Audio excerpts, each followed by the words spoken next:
Keempat, isap kepalanya.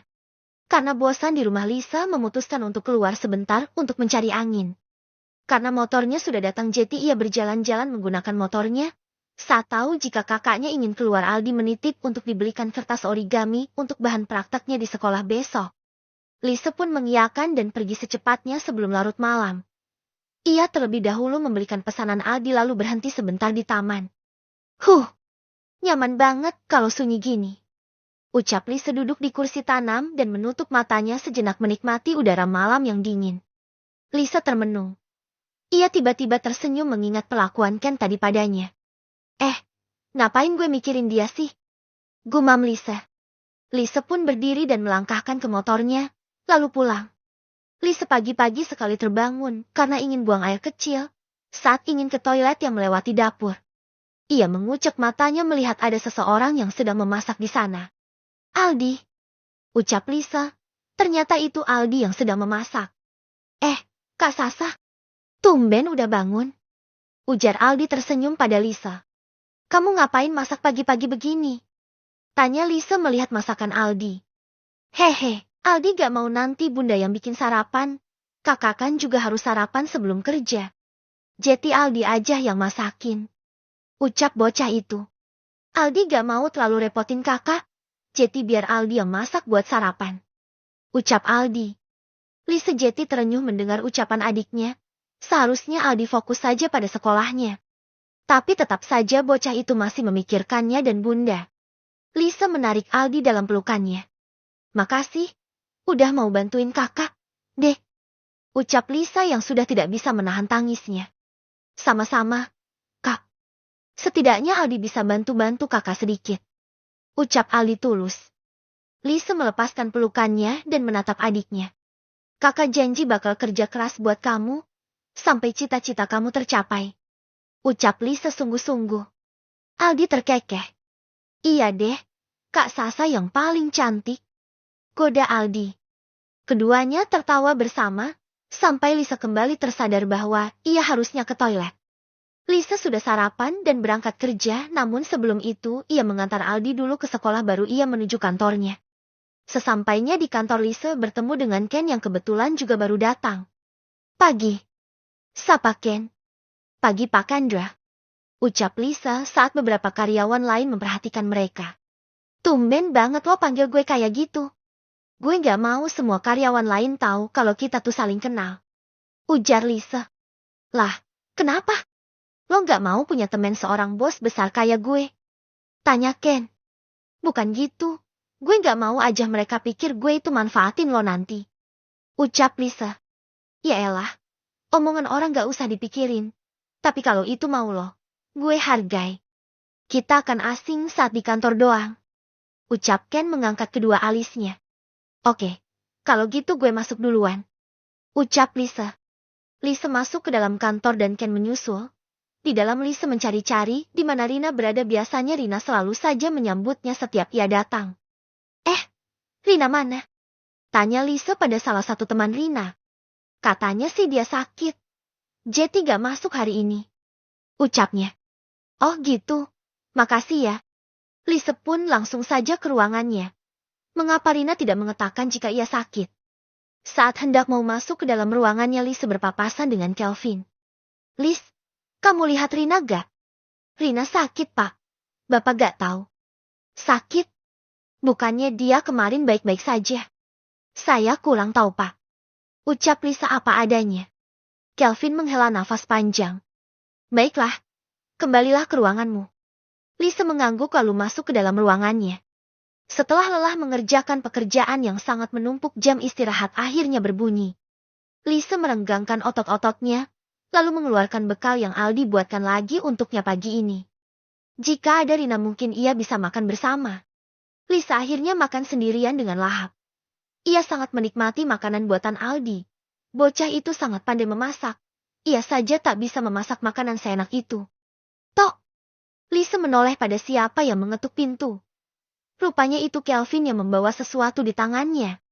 Ada apa, Pak? Tanya Lisa. Saya kesini membawakan kamu makanan yang dipesankan oleh Pak Chandra. Ucap Kelvin to the point, lalu menaruh paper bag berisi makanan itu pada Lisa. Lisa menatap paper bag itu. Tapi saya kan lagi makan. Ucap Lisa. Saya hanya diperintahkan untuk membawakan ini untukmu. Kalau begitu saya keluar dulu.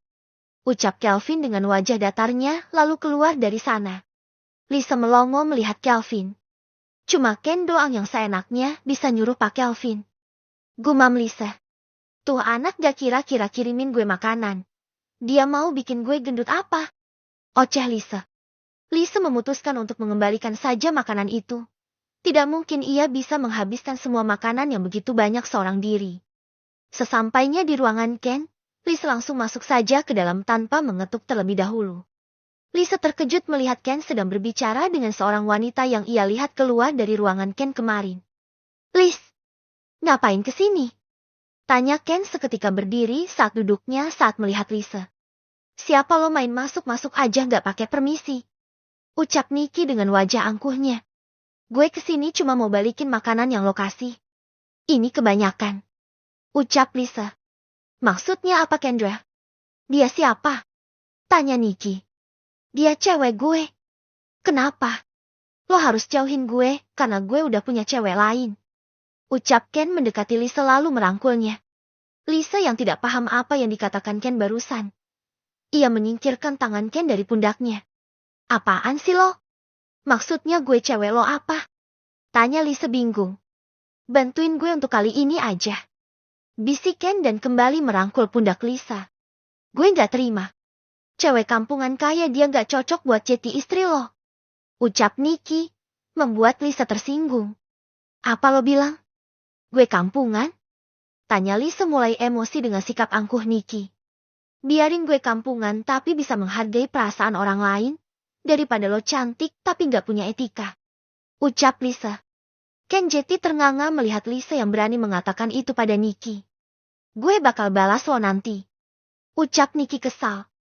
Dan buat lo, gue bakal bilang sama Tante Anita kalau lo udah mempermainkan perjodohan ini. Ucap Nikki lalu pergi keluar. Dasar cewek aneh. Ucap Lisa. Ken bertepuk tangan saking terkejutnya Lisa mau membantunya. Gila, keren banget Liz. Ucap Ken kagum. Lisa menonyor kepala Ken. Gak lagi gue bantuin lo. Ucap Lisa menaruh makanan yang ia bawa ke tangan Ken lalu pergi juga dari ruangan Ken. Tunggu dulu. Gue belum ngucapin makasih Mak Lampir.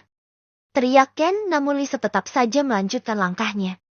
Ken tersenyum dan menggelengkan kepalanya pelan menatap punggung Lisa yang sudah menghilang dari balik pintu. Gue bakal bawa lo ke hadapan mama secepatnya. Ucap Ken. Selamat membaca cerita Aing yang membagongkan ini. Terserahlah mau Rama atau enggak tujuan author saat ini adalah cepat. Menamatkan CB ini. Jam sudah menunjukkan pukul 5 sore. Saatnya semua orang pulang setelah selesai mengerjakan pekerjaan mereka. Begitupun dengan Ken, ia sudah selesai mengerjakan semua berkas-berkasnya.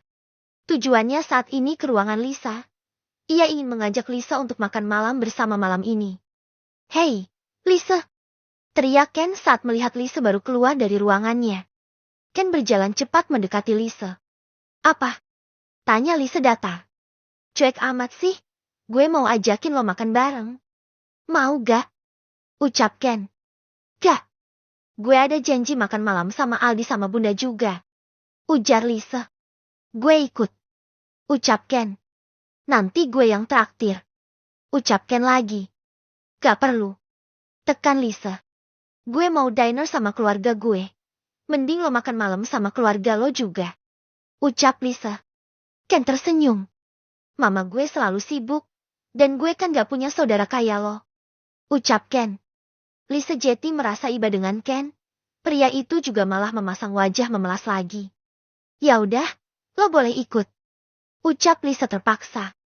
Ken sangat merasa senang mendengar ucapan Lisa. Beneran? Lisa mengangguk pelan. Makasih. Ya udah, kalau gitu gue anterin lo pulang nanti gue yang traktir deh. Ucap Ken senang. Gak usah. Gue bawa motor. Nanti aja datang ke rumah gue jam 8. Ucap Lisa lalu berjalan meninggalkan Ken. Oke, gue bakal datang tepat waktu. Teriak Ken. Yes. Akhirnya bisa makan malam sama calon mama mertua. Batin Ken. Pria itu lalu ikut keluar dan pulang untuk bersiap-siap untuk pergi makan malam. Padahal waktunya masih lama, namun Ken begitu sangat antusias.